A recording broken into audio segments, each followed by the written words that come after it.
Right, welcome back. It's next project time. This project's going to be an experimental build. I've always wanted to own my favourite movie weapon or game weapon or TV weapon. Unfortunately, there's not really any kits out there for these weapons, apart from those 3D printed ones you can buy, but they can be really expensive. But I was looking on the internet and I've seen that people actually build their favourite game, TV, movie weapons out of Nerf guns. So I thought, you know what, I'm going to have a crack at doing my own weapon out of a Nerf gun. So here's the next project. Right, going over to my chest freezer. It is the Nerf rival Kronos 18's 500 Phantom Corps. Cost me 20 quid from Smith's in Wolverhampton. This was like 40, maybe 50 quid off Amazon or eBay, and I was quite chuffed I picked it up for 20 quid. You can see that it's a pretty sizable weapon. On the internet, when I was looking at photos, it actually looked as half as thin, but when I took it out of the box and I discovered it was this thick, I was well chuffed. There's a lot of good detail on it. Nerf rival, the XV, the 18 500. You got the rival on the side there. You got all that. There's a lot of good detailing. Not bad at all. It does fire. You get these 5 little foam bullets. I actually lost one when I was firing. It is actually quite powerful, actually. You get 2 ribbons, one blue, one red, so you can, you can identify if you're on red or blue team, which connects to that little thing at the back there. You get full instructions of how to fire it and how to unjam it and all that lark. As you can see, it's all folded, as you can see there. I mean, once I've done all the surgery and painted it and do it the way I want to do it, whether it fires, that'll be a bonus. If it doesn't fire, I'm not really that bothered. So what I'm going to do now is I'm just going to pause the video and I'm going to show you what I want to build this to. Right, as you can see, I'm going to be building this to the Lawgiver MKII from the '95 Judge Dredd film with Sylvester Stallone. I'm an absolute massive fan of this film. In my opinion, it may differ from yours, but in my opinion, it's the most underrated film that Sylvester Stallone ever made. As you can see, you've got all the blueprints there. Now, this is off the Judge Dredd Lawman of the Future comic, which was released just after the film came out. I think there's about 26 issues. I've got every one. So I've kept them in fairly decent condition from 1995. So I'm going to be using this as a reference. Saves having to constantly look at photos on the internet. I've got a picture there to give me a guide of what it looks like. I've got a big, bullet points and tells you what's what on the gun. I mean, this will require some surgery, namely them bits off the top there, that black and orange bit maybe, probably them bits as well. But once I've done that bit of surgery, it's mostly additions after that. But I have seen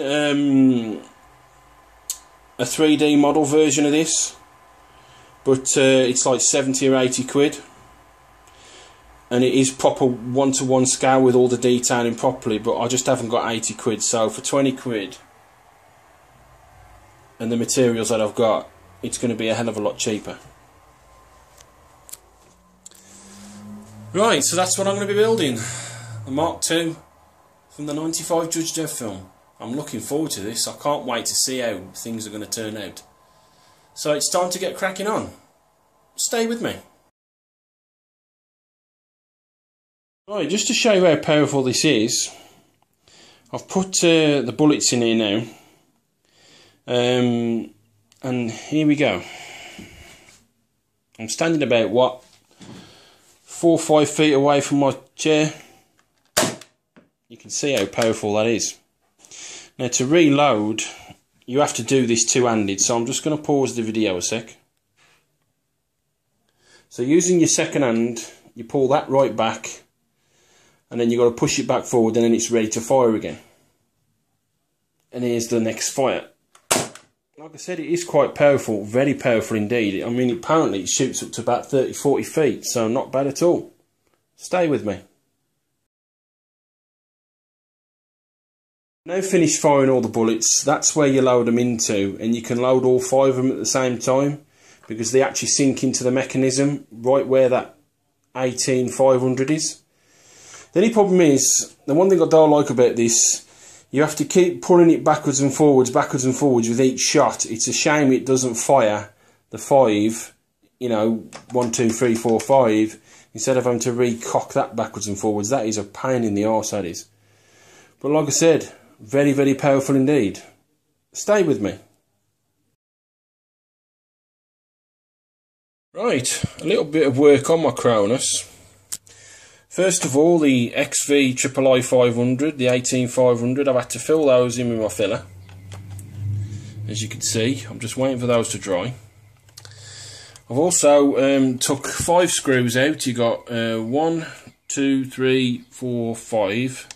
So I can pry that nose bit open, so I can get this rib section off the top.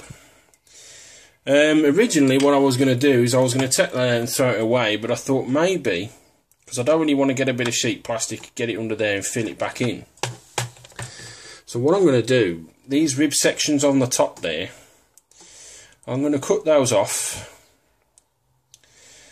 and then push this back in there, and hopefully all that section will be level.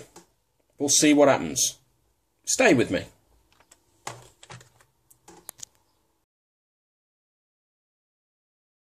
Right, continuing on with the Kronos, you can see that that black piece that goes into the top of there is now all done. I've cut all the ribs off.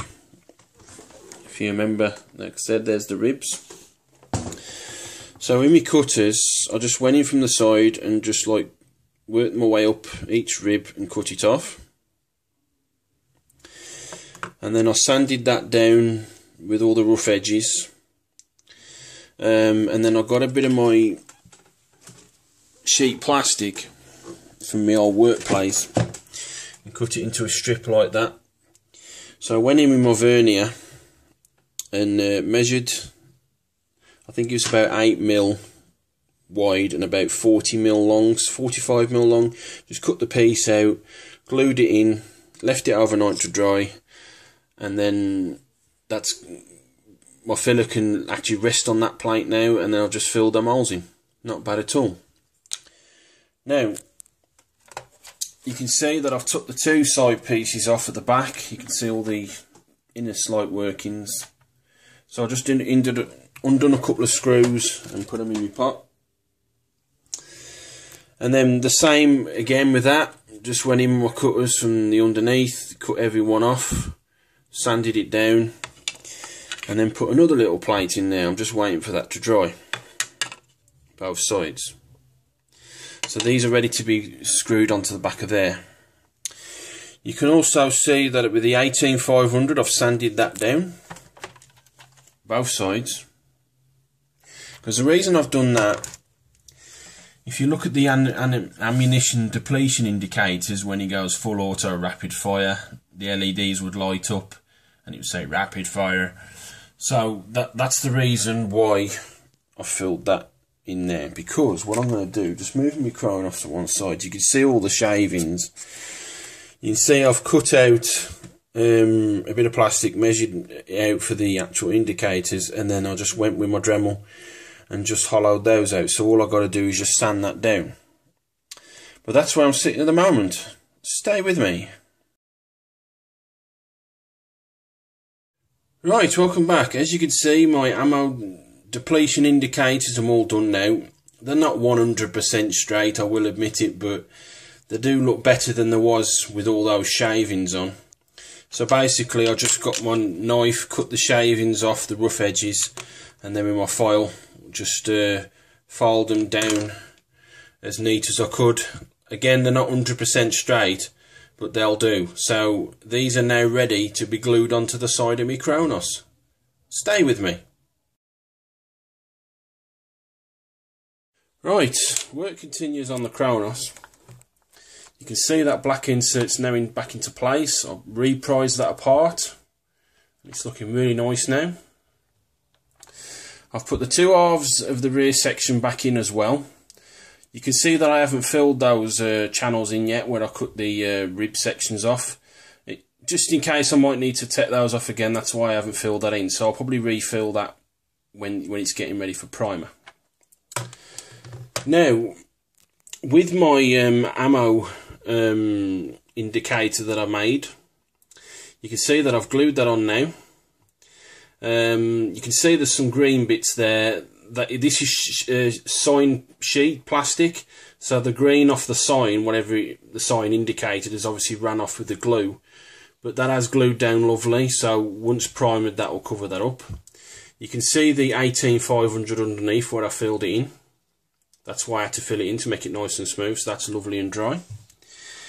You can see that the DNA safety bits are put on now with the indicators. That's glued on lovely. Again, with these two, no clamps or tape, I'll just push them on.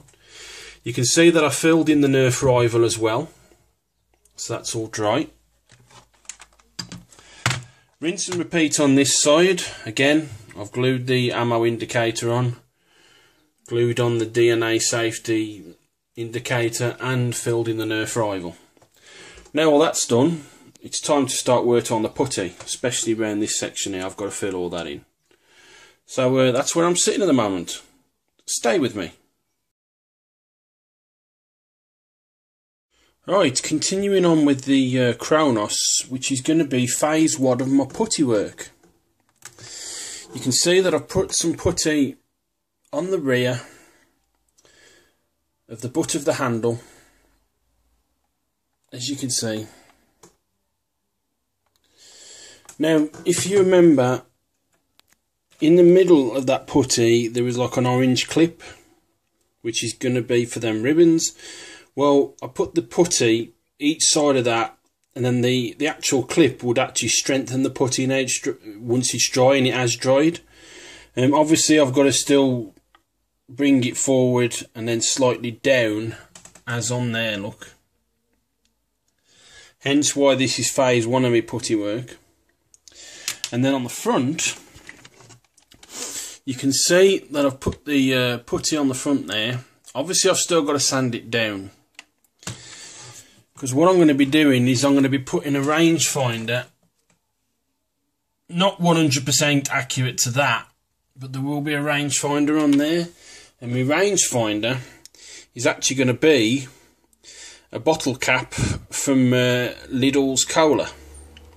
It's the right size, and like I said, that will be going on the front there. Obviously once that's sanded, it will be sitting, I'll just lift this up, you'll see it will sit there like that. So obviously I'll need that to be flat with the orange part, so that can be glued on there like that. So with that being said, I've now got to start phase 2 of the putty work. Stay with me.